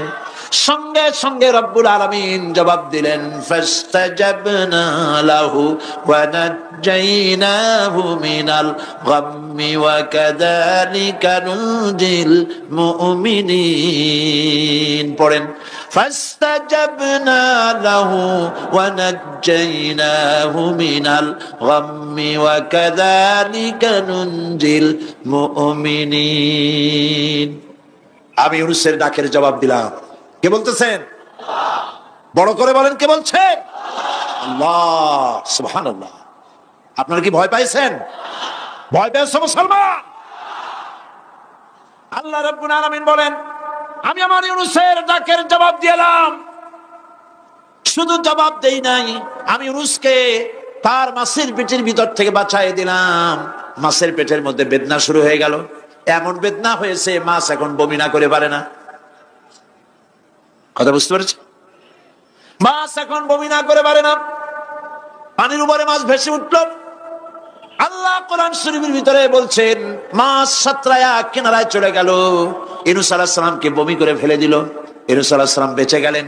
আল্লাহ পাক বলেন, শুধু ইউনূসকে বাঁচাইলাম না, বরং আমি সকলের জন্য আশার বাণী শোনাই, শোনো মুমিনেরা, ওয়া কাযালিকা নুজিল মুমিনিন। মুমিন বান্দা যারা, যত বড় বিপদ আসুক আমারে ডাকো, আমি বিপদ দিয়ে বাঁচাই দেব। সুবহানাল্লাহ। বিপদ থেকে আমি বাঁচাই দেব। আল্লাহ পাক বলেছেন, ফাইন্না মাআল উসরি ইউসরান, ইন্না মাআল উসরি ইউসরা। জেনে রাখো, দুঃখ এবং কষ্টের পরে রয়েছে সুযোগ সুবিধা, আর অসচ্ছলতার সাথে রয়েছে উদার সচ্ছলতা। যত বড় বিপদ আসছে, এই বিপদের পরে আল্লাহ পাক তার গোলামদের উপরে রহমত নাজিল করবেন ইনশাআল্লাহ। সুতরাং ঈমানদার লোকেরা, তাদেরকে আল্লাহ পাক বলছেন, কোনো ভয় নাই, কোনো চিন্তা নাই, যত বড় বিপদে পড়ো আমারে ডাকো, আমি ডাকের সাড়া দিয়ে দেব। সবাই আল্লাহরে ডাকেন, সুবহানাল্লাহ ওয়ালহামদুলিল্লাহ লা ইলাহা ইল্লাল্লাহ। জোরে পড়েন সুবহানাল্লাহ ওয়ালহামদুলিল্লাহ লা ইলাহা ইল্লাল্লাহ, সুবহানাল্লাহ ওয়ালহামদুলিল্লাহ।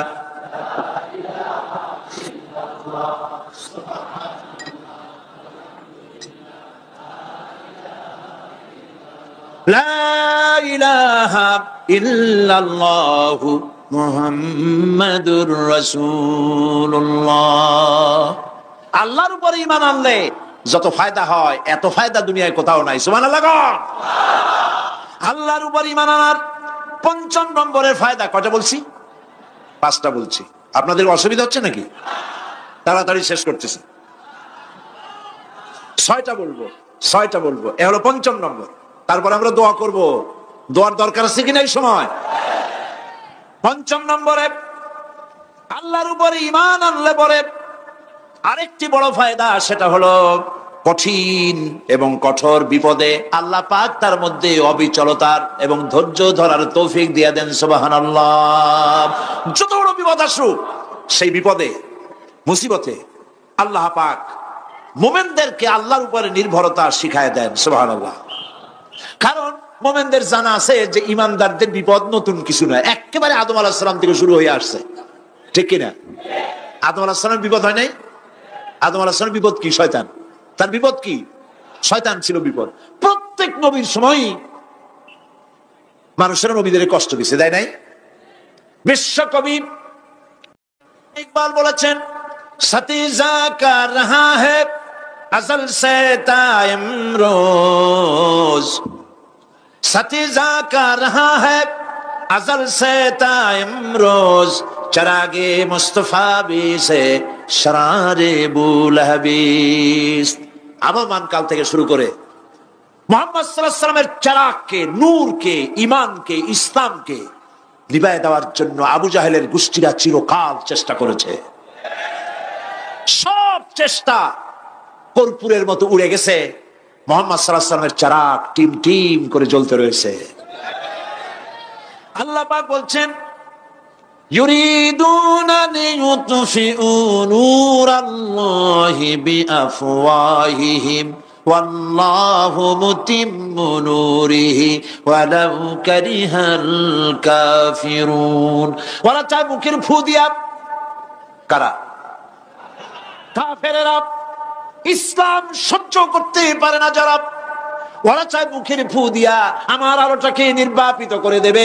আল্লাহ পাক বলেন, ওয়াল্লাহু মুতিম্মু নূরি, আমি আমার নূরকে পূর্ণতা দান করব, তাতে কাফির বেঈমানদের মনের ভিতরে যত জ্বালা হোক, যন্ত্রণা হোক, ওদের কলজা যত পুরুক, ইসলাম তার বিজয় পতাকা নিয়ে উঠবে, কেউ ঠেকাতে পারবে না।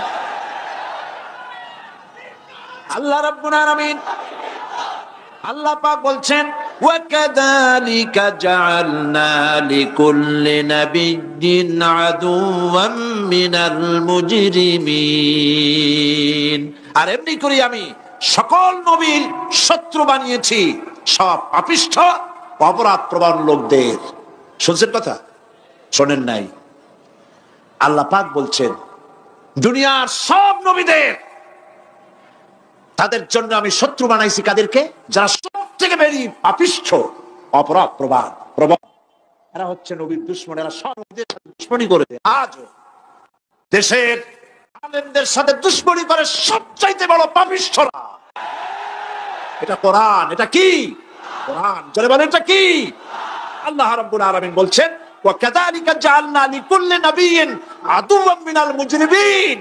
সব পাপীরা, পাপিষ্ঠরা আমার দ্বীনের দাওয়াত যারা দেয় তাদেরকে জীবনের দুশমন মনে করে।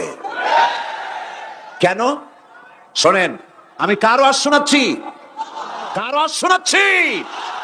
আমার আল্লাহর ওয়াজ। অপরাধটা কি? নবীদের বিরুদ্ধে, নবীর ওয়ারিস, ওয়ারাসাতুল আম্বিয়া কারা? তো তাদের বিরুদ্ধে তাদের অপরাধটা কি? তাদের অপরাধ সম্পর্কে আল্লাহ নিজে বলেন, وما نقموا منهم إلا أن يؤمنوا بالله العزيز الحميد। এদের বিরুদ্ধে অ্যাকশন নেওয়ার আর কোন অপরাধ ওদের নাই। ওদের একমাত্র অপরাধ, ওরা আল্লাহর জমিনে আল্লাহর আইন প্রতিষ্ঠা করতে চায়। এটাই হচ্ছে একমাত্র। এই অপরাধে নবীদের শাস্তি হয়েছে। নবীরা মার খেয়েছেন, সাহাবা ইকরাম মার খেয়েছেন। আমরা তো সাহাবা ইকরামের জুতার ধুলার সমানও নই। সুতরাং এগুলি আমাদের পাওনা। এই রক্তের বিনিময়, জীবনের বিনিময় আল্লাহ পাক তার দ্বীনকে প্রতিষ্ঠা করবেন ইনশাআল্লাহ। হযরতে খাব্বাব, বুখারী শুনুন, বুখারীর হাদিস। আমি কোনো কথা বানিয়ে বলি না। আমি লেখাপড়া করি, পড়াশোনা করি, চোখে দেখি, তারপরে কথা বলার চেষ্টা করি। বাজে গপ্প কিস্সা কাহিনী বলার অভ্যাস আমার কোনো কালে ছিল না, নাই। রাসূল করিম সাল্লাল্লাহু আলাইহি ওয়াসাল্লামের মতো মানুষ, ওনার মতো মানুষ, আহারে, তার চাইতে শ্রেষ্ঠ মানুষ কি পৃথিবীতে আছে? তিনি মার খাইছেন না খান নাই? আহা, কিভাবে তাকে মারলো! গলায় চাদর দিয়ে পেঁচাইয়া আছাড় মেরে ফেলে দিয়ে তারপরে তাকে প্রহার করা হয়েছে। আবু জাহেল মেরেছে, বেহুশ হয়ে গেছেন হুজুর। হযরত হামজা তখনও কাফের ছিলেন। শিকার থেকে ফিরে এসে মুহাম্মদ সাল্লাল্লাহু আলাইহি ওয়াসাল্লামের অবস্থা দেখে পায়ের রক্ত মাথায় উঠে গেছে। আপন ভাইয়ের ছেলে, আর এমন ছেলে। চলে গেলেন আবু জাহেলের বাড়ি, বললেন, আবু জাহেল, তুই নাকি মুহাম্মদ সাল্লাল্লাহু আলাইহি ওয়াসাল্লাম মারছিস?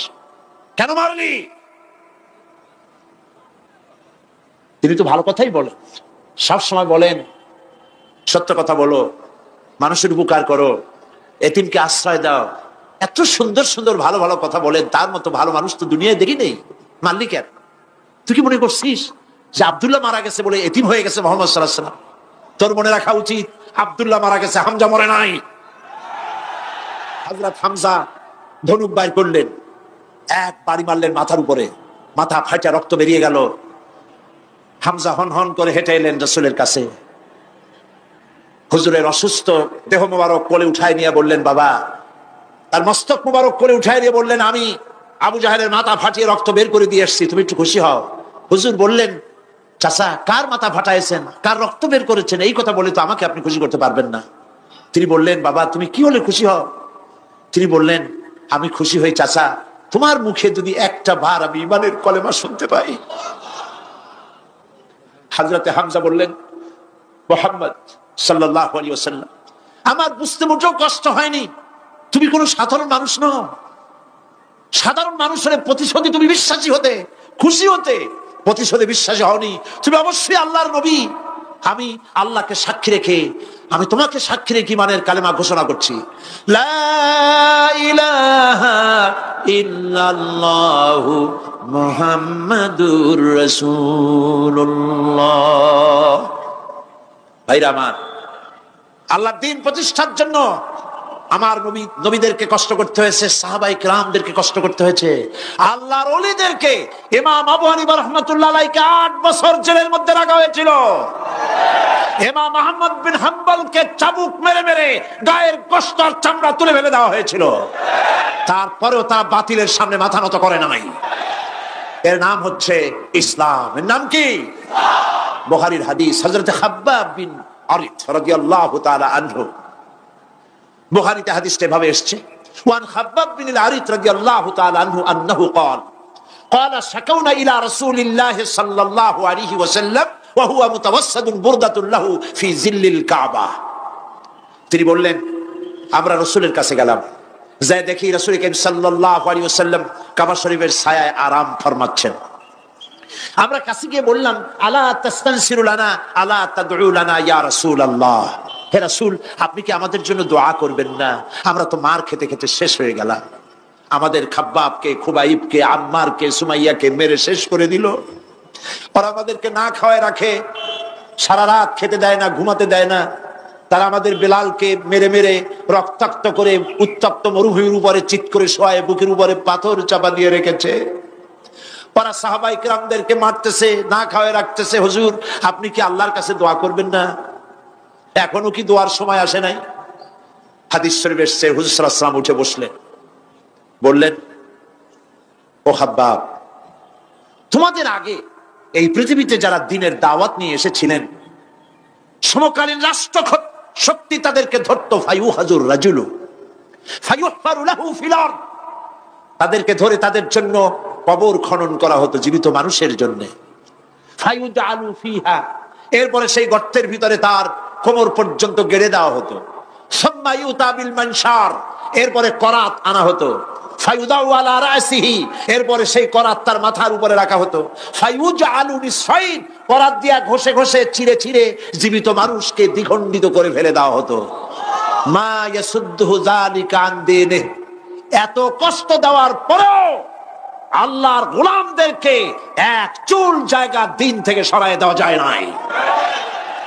ওয়াল্লাহি ওয়াল্লাহি, ও খাব্বাব, আমি আল্লাহর নামে কসম করি,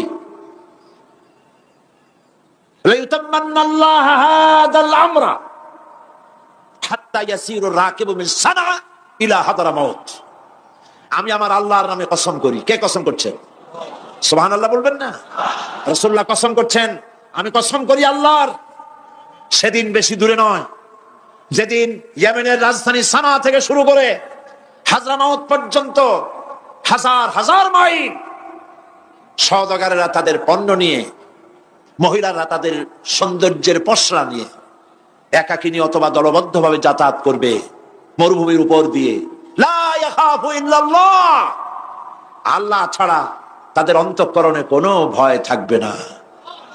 ওয়ালাকিন্নাকুম তাস্তাজিলুন, তোমরা বড্ড তাড়াহুড়ো করছো, অপেক্ষা করো, সেরকম সময় আসবে। রাসূল করিম সাল্লাল্লাহু আলাইহি সাল্লাম সেরকমের সময় দিতে পেরেছিলেন নাকি পারেন নাই? পেরেছিলেন কিনা? সেজন্য রক্ত দিতে হয়েছে, সেজন্য মার খেতে হয়েছে, সেজন্য জেলে যেতে হয়েছে। রাসূল করিম সাল্লাল্লাহু আলাইহি সাল্লামকে, জেল তো নতুন কিছু নয়। ইউসুফ আলাইহিস সালাম জেলে থাকেন নাই? জেলে থাকেন নাই? ঠিক আছে, রাসূল করিম সাল্লাল্লাহু আলাইহি সাল্লাম জেলে ছিলেন না? সেই জেল এরকমের দেওয়ালে ঘেরা জেল নয়, পাহাড়ে ঘেরা, চতুর্দিক থেকে পাহাড়ে ঘেরা শিয়াবে আবি তালেব। 3 বছর, কতদিন? টানা 3 বছর রাসূল, তার সাহাবী, তাদের স্ত্রীরা, বাচ্চা বাচ্চা ছেলেপেলেরা 3 বছরের মধ্যে সরকার ঘোষণা করেছে এদের সঙ্গে কথা বলবে না, বাজার ঘাটে যেতে পারবে না, কেনা বেচা করতে পারবে না, সামাজিক বয়কট, সামাজিক ভাবে বয়কট করে রেখেছে। সাথে যা ছিল খাবারগুলি শেষ হয়ে গেছে, তারপরে উট ছিল, ভেড়া ছিল, খেয়ে শেষ হয়ে গেছে। এরপরে যখন কিছু নাই, উটের চামড়া ভিজাইয়া ভিজাইয়া, শুকনা চামড়া ভিজায় খেয়েছে। যুবকেরা ক্ষুধার যন্ত্রণায় বাবলা গাছের পাতাগুলি চাবায়ে খাইতে গিয়া কাটা ফুটে জিহ্বা থেকে রক্ত পড়েছে। বাচ্চা ছেলেপেলেগুলি মায়ের বুকে দুধ পায় নাই, না পায়া বাচ্চারা চিৎকার করে উঠেছে। এই চিৎকার, ক্ষুধার জ্বালার এই চিৎকারের আওয়াজ শুনে কাফেরেরা চতুর্দিকে অট্ট হাসিতে ফেটে পড়েছে। সুতরাং জেল জুলুম মুসলমানদের জন্য, আলেমদের জন্য, পীর বুজুর্গদের জন্য নতুন কিছু নয়। এই জুলম, এই অত্যাচারের পরেই আল্লাহ পাকের দ্বীন কায়েম হয়েছিল মদিনায়। রাসূলুল্লাহ বলেছিলেন, খায়রুল কুরুনি কারনি, সর্বশ্রেষ্ঠ যুগ আমার যুগ। বন্ধুগণ, আল্লাহর উপরে ঈমান আনলে মানুষের ভিতরে এ ধরনের অবিচলতা আসে, বিপদে ধৈর্য ধরার হিম্মত পয়দা হয়ে যায়। সুবহানাল্লাহ বলো। মুসা আলাইহিস সালাম কে? মুসা আলাইহিস সালাম কোরআন ওয়াজ করতেছে। সুবহানাল্লাহ বলো। গল্প করতেছি না কোরআন শোনাচ্ছি? গল্প করতেছি না হাদিস শোনাচ্ছি? আল্লাহ রাব্বুল আলামিন বলেন, ফিরাউন মুসা আলাইহিস সালামকে চতুর্দিক থেকে, 3 দিক থেকে ঘেরাও করেছে। একদিকে দরিয়া, 3 দিকে ফিরাউনের সৈন্যরা। কোরআন শরীফে ঘটনা এভাবে তুলতেছে, ফালাম্মা তারা আল জামআন ক্বালা আসহাবু মূসা ইন্না লামুদরাকুন। মুসা আলাইহিস সালামের সাথীরা বলছেন, হে মুসা, আমরা তো পাকড়াও হয়ে গেছি, পালাবার কোনো পথ নাই, মরছি। মুসা আলাইহিস সালাম ভয় পাইছিলেন নাকি? ঈমান কারে বলে? হযরত মুসা আলাইহিস সালাম বললেন, কাল্লা ইন্না মা'য়া রাব্বী সায়াহদিন। নিশ্চয় নয়, অবশ্যই নয়, রব্বী সায়াহদিন, আমার প্রভু অবশ্যই, সিন দিয়ে বোঝানো হচ্ছে অবশ্যই আমার রব আমার জন্য রাস্তা করে দেবেন। এর নাম ইমান। সুবহানাল্লাহ বলেন। এর নাম ইমান। চতুর্দিক থেকে বিপদ ঘনীভূত, বেরোবার কোন রাস্তা নাই। ওর মধ্য দিয়ে ওমাইয়াত্তাকিল্লাহা ইয়াজআল লাহু মাখরাজা, কোন রাস্তা নাই, চতুর্দিকে অন্ধকার। এরপরে যদি বান্দা আমার উপরে ভয় করে, আমাকে ভালোবাসে, আমাকে ভয় করে, সবর ইখতিয়ার করে, অন্ধকারের ভেতর থেকে নিশ্ছিদ্র অন্ধকারের ভেতর দিয়ে আলোর রশ্মি বের করে মুমিনদের যাওয়ার জন্য রাস্তা করে দেব। মুসা আলাইহিস সালাম বললেন, ভয় পাইও না, আল্লাহ আমাদের পথ তৈরি করে দিবেন। আল্লাহ রাব্বুল আলামিন হযরত মুসা আলাইহিস সালামকে বললেন, হাতের লাঠি দিয়া দরিয়ার উপরে আঘাত করো। মুসা আলাইহিস সালাম আঘাত করলেন। রাস্তা দরকার ছিল একটা। মুসা আলাইহিস সালামের এক আঘাতে রব্বুল আলামিন দরিয়ার ভিতরে মুসা আলাইহিস সালাম এবং তার সাথী সঙ্গীদের পারাপারের জন্য 12টা রাস্তা পয়দা করে দিলেন। গল্প না, কোরআন। রাস্তা তৈরি হয়ে গেল 12টা, সব পার হয়ে গেল। ফেরাউন তার দলবল নিয়ে আসছে। আল্লাহ রাব্বুল আলামিন বলেন, ওয়া আনজাইনা মূসা ওয়া মান মাআহু আজমাইন সুম্মা আগরাকনাল আখারিন। মূসা আলাইহিস সালামকে পার করলাম, পিছনে যারা আসতেছিল, কারা আসতেছিল? ফেরাউন। ফেরাউন আসছে তার দলবল নিয়ে। আসে রাস্তা দেখিয়া মনে করছে ওর বাজানের তৈরি করে রাস্তা, দলবল নিয়ে নামছে। দরিয়ার মাঝখানে এলো, আল্লাহ পাক অর্ডার করলেন কুল, বাস রাস্তা বন্ধ হয়ে গেল। রাস্তা কি হয়ে গেল? শুরু হয়ে গেল চুবনি। পানির ভিতরে চুবনি খাচ্ছে, নিচে যায়, উপরে ওঠে। পানি খাইতে খাইতে পেট পটকা মাছের মতো এরকম ওটা হয়ে গেছে। ডুবে ডুবে সব মরছে। এখন ফেরাউন একা, কেউ নাই। ফেরাউন একা। ফেরাউন পানির ভিতরে চুবনি খেতে খেতে তুমানের ভিতর থেকে নাক একটু জাগায় আর বলে, আমানতু আন্নাহু লা ইলাহা ইল্লাল্লাযী আমানাত বিহি বানু ইসরাঈল। ও আল্লাহ, তুমি ছাড়া কোনো ইলাহ নাই, আমি ঈমান আনলাম ওই আল্লাহর উপরে। বনি ইসরাঈল ঈমান আনছে যার উপরে। কাজী বনি ইসরাঈলদের পার করে দিয়েছো, আমারও পার করো। আল্লাহ তুমি রক্ষা করো, আমি তো মুসলমান। ওয়া আনা মিনাল মুসলিমিন, আমি তো মুসলমান, কলেমা পড়লাম, তারপরে চুবাও কেন? আল্লাহ রাব্বুল আলামিন বলেন, আল আন, এখন ওয়াকাদ আসাইতা ক্বাবলু ওয়া কুনতা মিনাল মুফসিদিন, এখন ঈমান আনতেছ। আর এর পূর্বে আমার দিন যারা জমিনে প্রতিষ্ঠিত করতে চেয়েছে তাদেরকে জেল দিয়েছো, জুলুম করেছো, অত্যাচার করেছো। আজ তোমাকে ছাড়বো না, তোমাকে শুধু মারবই না। আলিয়াউমা নুনাজ্জিকা বিবাদানিক, আলিয়াউমা নুনাজ্জিকা বিবাদানিক, আমি তোরে শুধু মারবই না। কে বলতেছেন? জোরে বলেন, কে বলতেছেন? আমি তোরে শুধু মারবই না, আলিয়াউমা নুনাজ্জিকা বিবাদানিক, আমি তোর শরীরটারে বাঁচাই দেব। তোর শরীর পানিতে পচবে না, পোকায় খাবে না, মাটিতে পচাবে না, তোরে আমি শুটকি বানায় রাখবো। কিয়ামত পর্যন্ত দুনিয়ায় যত ফেরাউন আর ফেরাউনের বাচ্চারা আসে, তোরে দেখে যেন তারা ইতিহাস স্মরণ করে। আল্লাহ রাব্বুল আলামিন কোরআনে কারীমের মধ্যে পরিষ্কার করে মানুষদেরকে বুঝায় দিয়েছেন, আল্লাহর উপর ঈমান আনলে পরে তার হিম্মত বেড়ে যায়, মনের বল বেড়ে যায়। সুবহানাল্লাহ। হযরত রাসূল করিম সাল্লাল্লাহু আলাইহি ওয়াসাল্লাম কাফের বেঈমানেরা চতুর্দিক থেকে বাড়ি ঘেরাও করে রেখেছে, পালাবার কোনো পথ নাই। ঘুমেছিলেন তিনি, জিবরাইল এসে বলেন, ইয়া রাসূলুল্লাহ, ঘুমের থেকে জাগুন, আল্লাহ আপনাকে সালাম বলেছেন আর আপনাকে হিজরত করার জন্য মদিনায় আল্লাহর অর্ডার করেছেন। বাড়ির চতুর্দিকে কাফেররা তরবারি নিয়ে দাঁড়ানো। নবীজি ঘুমের থেকে জেগে হযরত আলীকে ডেকে বলেন, আলী রে, আমার বিছানায় আমার চাদর মুড়ি দিয়া ঘুমায় থাকো, আল্লাহ আমাকে অর্ডার করেছেন, আমি মদিনায় চললাম। হযরত আলী হুজুরের দিকে তাকায় বলেন, ইয়া রাসূলুল্লাহ, আপনার বিছানায় আপনার চাদর মুড়ি দিয়ে আমি ঘুমায় থাকবো, সকালবেলায় কাফের বেঈমানেরা এই ঘরের মধ্যে প্রবেশ করে আপনার কম্বলের নিচে আমারে দেখে তারা মোহাম্মদ মনে করে আমারই তারা কেটে কেটে টুকরা টুকরা করে দেবে। আমার কোনো আপত্তি নাই, কোনো ভয় নাই, কোনো চিন্তা নাই, কোনো দুঃখ নাই, বরং আমার মনের মধ্যে এটাই তৃপ্তি হবে যে আমি আলীর জীবনের বিনিময়ে আল্লাহর নবী দুনিয়ায় বেঁচে থাকছেন। নবীজি ঘরের থেকে বেরোলেন, চতুর্দিকে দেখেন কাফের বেঈমানেরা দাঁড়ানো, শত শত কাফের, হাতে তরবারি। হুজুর সাল্লাল্লাহু আলাইহি ওয়াসাল্লাম এক মুষ্টি বালু হাতে নিলেন, এক মুঠো বালু হাতে নিয়ে ফু দিয়া বালুগুলো ছেড়ে দিলেন।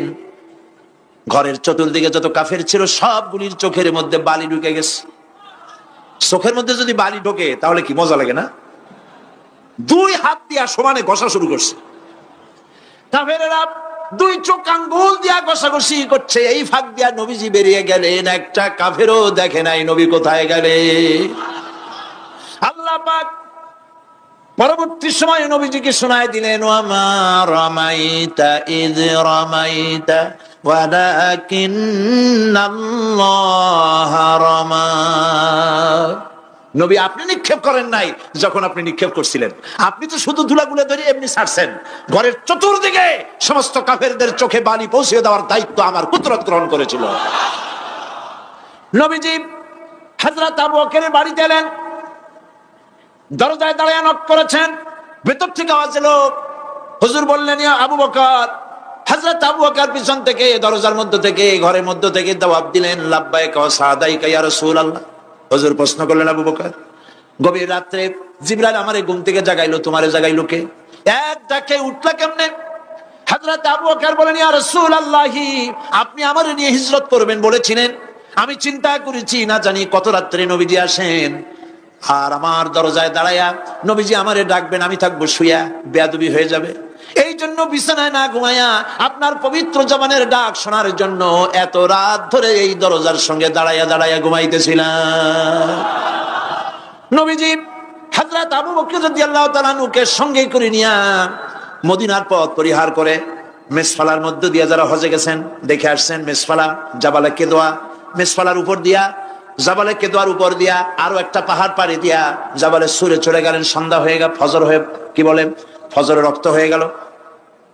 হযরত আবু বকর বলেন, ইয়া রাসূলুল্লাহ, পালাবার উপায় নাই, ধরা পড়ে যাব, তাড়াতাড়ি চলেন গুহার মধ্যে ঢুকি। তবে পাহাড়ে গুহা, সাপ থাকতে পারে, বিচ্ছু থাকতে পারে, আমি আগে ঢুকি, কোনো বিপদ হয় আমার উপরে হয়ে যাক, আল্লাহর নবী সুস্থ থাকুক। হযরত আবু বকর কি মহব্বত, নিজের জীবনের চাইতে রাসূলের মহব্বত বেশি, সুবহানাল্লাহ। এই জন্য নবীজি বলেছেন, ও আমার সাহাবীরা, तमाम পৃথিবীর সমস্ত মুমিনের ঈমান যদি এক পাল্লায় রাখা হয় আর একা আবু বকরের ঈমানটা যদি আরেক পাল্লায় রাখা হয়, তোমরা দেখতে পাবে तमाम পৃথিবীর মুমিনের ঈমানের তুলনায় একা আবু বকরের ঈমানের পাল্লাটা ভারী হয়ে গেছে। হযরত আবু বকর গুহা সাফ করে হুজুরকে ডাকলেন, হুজুর ভিতরে ঢুকলেন, বলেন, আবু বকর, সারা রাতের একটা বিরাট অংশ হাঁটছি, পাহাড় বেয়েছি, কষ্ট হয়েছে, তুমি একটু বসো, তোমার উরুর উপরে মাথা রেখে আমি একটু ঘুমায় যাই। হুজুর ঘুমায় গেলেন। হযরত আবু বকর লক্ষ্য করলেন গুহার গায়ে অনেকগুলি ছিদ্র, এই ছিদ্র দিয়া বড় বড় সাপ বেরোতে পারে, বিচ্ছু বেরোতে পারে, পাহাড়ে কি বেরোয় ভয় পেলেন তিনি জামা ছিঁড়ে ছিঁড়ে, চাদর ছিঁড়ে ছিঁড়ে গর্তগুলি বন্ধ করতে লাগলেন। কয়েকটা গর্ত বন্ধ করা গেল না, কাপড় শেষ। এবার তিনি নিজের পা দিয়া গর্ত বন্ধ করে বসে আছেন। বিষধর এক সাপ বহু চেষ্টা করেছে বেরোবার, কোন পথ না পেয়ে ছিদ্র পথে বেরিয়ে এসে হযরত আবু বকরের পায়ের উপরে দংশন করেছে। হযরত আবু বকর বিষের যন্ত্রণায় চোখ দিয়ে পানি পড়ছে, চোখের পানি দেখে রাসূলুল্লাহ ঘুম ভেঙে গেল। ঘুম ভেঙে হুজুর দেখেন হযরত আবু বকরের চোখে পানি। হযরত রাসূল জিজ্ঞেস করেন, আবু বকর কাঁদো কেন? বাড়ির কথা মনে পড়লো নাকি? বউ বাচ্চার কথা মনে পড়লো নাকি? কাঁদো কেন? হযরত আবু বকর বলেন, ইয়া রাসূলুল্লাহ, যেই দিন কালেমা পড়ে ঈমান এনেছি সেদিন থেকে আমার জীবন, আমার স্ত্রী পুত্র পরিজনের চাইতে আমার জীবনের চাইতে আপনাকে বেশি ভালোবাসি। হুজুর বলেন, কাঁদো কেন? হযরত আবু বকর সাপের দংশনের কথা বললেন, যন্ত্রণায় কাঁদতেছি। হুজুর মুখ থেকে একটুখানি থুতু মোবারক বার করে দংশিত জায়গায় লাগাই দিলেন, যন্ত্রণা বন্ধ হয়ে গেল। হযরত রাসূল বলেন, আবু বকর, যখনই দংশন করেছিল আমার উঠাও নাই কেন? তোমারটা তো কষ্ট করা লাগতো না। হযরত আবু বকর বলেন, ইয়া রাসূলুল্লাহ, সাপের বিষের দংশনের যন্ত্রণায় কষ্ট করেছি, আমার কলিজাটা যদি জ্বলে পুড়ে জর্জরিত হয়ে যেত, রাসূলুল্লাহ আরাম ফরমাচ্ছিলেন, আমি সেই আরামে বিঘ্ন ঘটাতে পারতাম না। ইত্তাবসারে কাফির বেঈমানেরা খুঁজতে খুঁজতে বুখারী শরীফের হাদিসে এসেছে ওই গুহার কাছে এসে গেছে। এখন কেউ বলে একজন বলে এরই মধ্যে আছে, আর একজন বলে নাই। একজন বলে যদি থাকতো তাহলে উপরে মাকড়াসার জাল কেমনে, কবুতরের ডিম পাড়িয়া সেখানে বসে আছে কেমনে। একজন বলে আছে, আর একজন বলে নাই। হযরত আবু বকর বলেন, হুজুর ভয় পেয়ে গেছি, আমরা তো ধরা পড়ে যাব।